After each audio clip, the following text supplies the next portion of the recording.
प्रथम मैं कुंभक गुरु स्वामी विभू जी, रंजना मैम और अविसा मार्गदर्शक के परिवार को मेरा प्रणाम। मैं अनघा आपटे मुंबई से हूँ। कुंभक से मेरा संबंध 2019 से है। 19 से शुरू हुआ है और मैंने डायबिटीज के लिए बाद में अष्टांग चिकित्सा किया है, बीपी और हार्ट का किया है। अभी जरा थोड़ा सा ये प्रॉब्लम चालू हो गया तो मुझे जरा 4 एक महीने पहले मेरा दाया हाथ हिलने लगा। थोड़ा थोड़ा कांपता था, इन बिटवीन कंटिन्यूअस नहीं था, लेकिन एक 5 6 घंटे बाद या ऐसे कांपने लगता था। फिर कुछ भी बर्तन उठाना है पकड़ से तो थोड़ा मुश्किल होता था। तो मुझे लगा कि ये शायद पार्किंसन की शुरुआत है। और मैंने जब ये हमेशा मैं तो ये इनके ग्रुप से हमेशा जुड़ी हुई रहती हूँ। जब ये पार्किंसन का प्रोग्राम उन्होंने इंट्रोड्यूस किया तो मैंने बैच नंबर 25 जो है उसमें ज्वाइन हो गई। इस और मुझे लगा कि नहीं, मैंने कोई मेडिसिन उसके लिए चालू नहीं की, क्योंकि हिलता था, कम बार हिलता था, लेकिन वो कंपन तो था ही। और मुझे लगा कि नहीं, मेरी हाथ की क्षमता कम हो रही है। लेकिन जब ये मैंने पूरा कोर्स किया तो मेरे जो हाथ की हिलने की समस्या वो 80% कम हो गई। अभी बहुत ही कम बार और हाथ में एनर्जी आ गई, जोर आ गया है। कमजोरी जो थी हाथ में वो कम हो गई। दूसरी समस्या थी यूरिनेशन की। मुझे बार बार यूरिनेशन होता था और रात को 3 4 बार लगातार 3 4 बार जाना पड़ता। उसके लिए नींद भी खराब हो जाती थी, नींद की भी समस्या थी। लेकिन ये कुंभक अभी अभी कंप्लीट हो गया है हमारा। लेकिन इन दिनों में लगातार प्रैक्टिस करने के बाद मेरी वो समस्या अभी अभी आजकल मुझे सिर्फ एक बार मैं जाती हूँ रात को, और नींद भी काफी अच्छी हद तक अच्छी लगती है। और दूसरी एक समस्या थी, मेरे कान बजते थे। वो तो 7 8 महीने पहले से बजते थे। कितने मैंने उपाय किए उसके ऊपर, योगा के ही किए हैं, लेकिन वो कभी कम हो जाते थे लेकिन बंद नहीं हो गई। लेकिन अब इतने दिनों में कान में आवाज आना बिल्कुल बंद हो गया। दूसरी एक बात है कि मेरी एनर्जी लेवल जो है वो काफी हद तक बढ़ गई है। बोलते हैं ना कि मोदी जी हमेशा बोलते हैं कि आप हमेशा आत्मनिर्भर रहे। पार्किंसन ऐसा रोग है कि जिसमें हम डिपेंडेंट हो जाते हैं, और वो बेड बेड रिडन होना और किसी के ऊपर निर्भर रहना, ये जो है ये चीज मन को बहुत दुख देती। अभी तक हमने बहुत स्वाभिमान से हम जिए हैं, लेकिन अब किसी का सहारा ले तो वो अपनी जब लेना पड़ता है, तो ये चीज अपने ऊपर नहीं आनी चाहिए। और हम अपने काम खुशी खुशी अच्छी तरह से कर पाएंगे। किसी की सेवा नहीं लेना चाहिए। सेवा लेंगे तो यही होने वाला है। सेवा तो चाहिए ही नहीं।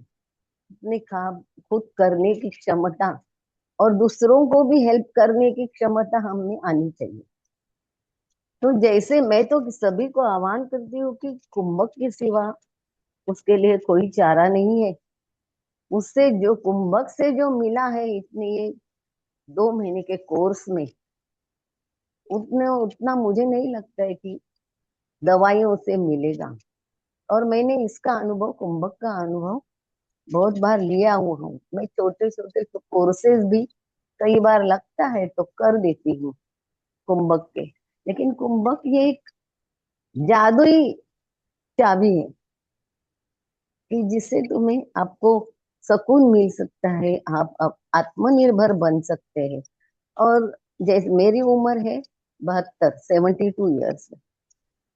अब मैं काफी हद तक मेरी एनर्जी लेवल बढ़ गई है, और मैं घूमने जाती हूँ, घर के काम करती हूँ, अपने काम तो खुद करती हूँ, किसी की सेवा नहीं लेती हूँ।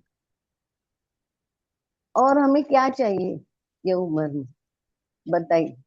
और ये सब जो हुआ सब, वो स्वामी जी के वजह से हुआ है, उनके कुंभक के वजह से हुआ है। हमारी मेंटर जो है रंजना मैम, इतनी अच्छी तरीके से सिखाती है कि आपको कोई भी समस्या हो, कभी उनको गुस्सा हुआ देखा नहीं, हंसते हंसते सिखाती थी। और सिखाने का तरीका, एक एक हर एक के ऊपर उनका ध्यान रहता था कि कैसे करते हैं, कहाँ गलतियां करते हैं, उनको किधर सुधार करना चाहिए, कोई आते कि नहीं प्रैक्टिस के लिए। ये सब उनकी नजर सभी के ऊपर रहती थी और करवा के लेती थी। पार्किंसंस में क्या होता है कि नहीं जाने दो, नहीं होता है, ये निगेटिव थिंकिंग मन में बहुत आता है और करने की इच्छा नहीं होती है। लेकिन नहीं, उनका जो सिखाने का ढंग है कि उससे उससे लगता है कि नहीं हम करें और अपने में सुधार आ जाएगा, तो हमें लगता है कि नहीं हमें ये करना चाहिए और इस बीमारी से बाहर आना चाहिए। बाहर आना और अपने को खुद को कि मैं मेरा ये सब काम करती हूँ, मैं कैपेबल हूँ, आप अभी भी मैं बेड रिडन नहीं हूँ, और मैं सब दूसरों को भी हेल्प कर सकती हूँ। ये आनंद और भी अलग है। आत्मनिर्भर बनाने का काम स्वामी जी करते हैं। और इसलिए मैं सभी को धन्यवाद देना चाहती हूँ, और मैं विश्वास दिलाती हूँ कि ये मैं प्रैक्टिस चालू रखूंगी। और पूरी तरह से जो भी अब कमजोरियां हैं, वो मुझे लगता है कि वो सारी कमजोरियां दूर हो जाएगी। और सबको भी मैं बताती हूँ कि नहीं आप ज्वाइन कीजिए, एक कुंभक का कोर्स ज्वाइन कीजिए। और शुरुआत है तो इमीडिएट कीजिए कि आप जल्दी बाहर आ जाएंगे उसके से। देर हो गई तो भी निराश मत होइए, लेकिन चालू कीजिए। और उनका कहना भी है कि आप बहुत जोर मत डालिए या जबरदस्ती नहीं, अपने शरीर की सुनो। उनका हमेशा यही कहना है कि शरीर की आपकी सुनो, आपका शरीर ही आपका डॉक्टर है, वही खुद रिपेयर करता है सभी चीज। तो उनको कुंभक के जरिए एनर्जी दीजिए। उन्होंने बताया है कि माइटोकॉन्ड्रिया, जब भी आप कुंभक करते हैं तो माइटोकॉन्ड्रिया एक्टिवेट होते हैं। और यही तो है, धीरे धीरे कोई भी चीज इतनी जल्दी नहीं हो जाए। जितना आप जल्दी प्रैक्टिस करना, या आपको पहचानोगे कि नहीं मुझे ये लग रहा है कि मुझे हो, जितने जल्दी ज्वाइन हो जाएंगे उतने जल्दी आप बाहर आ जाएंगे। अगर देरी हो गई है तो भी प्रॉब्लम नहीं है, लेकिन कंटिन्यूटी ये रखनी पड़ेगी। और हमेशा उन्होंने जो भी सुझाव दिए हैं, प्रैक्टिस जो है हमेशा करनी चाहिए। उन्होंने जो जो इंस्ट्रक्शन दिए वो फॉलो करेंगे तो बहुत ही जल्दी आप उससे बाहर आ जाएंगे, और अपने चेहरे पर भी मुस्कान आ जाएगी। आपका चेहरा भी खिला खिला उठेगा। उनका जो मतलब मुंह फुलाने वाला जो कुंभक है, उससे आपके चेहरे की झुर्रियां भी कम हो जाएगी, और चेहरा भी बहुत ही फ्रेश लगेगा। क्योंकि कहते हैं लोग, अभी चेहरा आपका जरा ज्यादा अच्छा लगे, आपका खिला खिला लग रहा है, चेहरे पे रौनक आ गई है, या आप दूसरों से रिमार्क सुनोगे, तब आप सोचेंगे नहीं हमने सही डिसीजन ले लिया है। सभी को मैं धन्यवाद देती हूँ, और सभी को कहती भी हूँ कि आप ज्वाइन कीजिए। जिन्होंने नहीं किया है वो जरूर ज्वाइन कीजिए, आपको जरूर फायदा हो जाएगा इसका। धन्यवाद स्वामी जी। रंजना जी और अविसा के मार्गदर्शक के परिवार।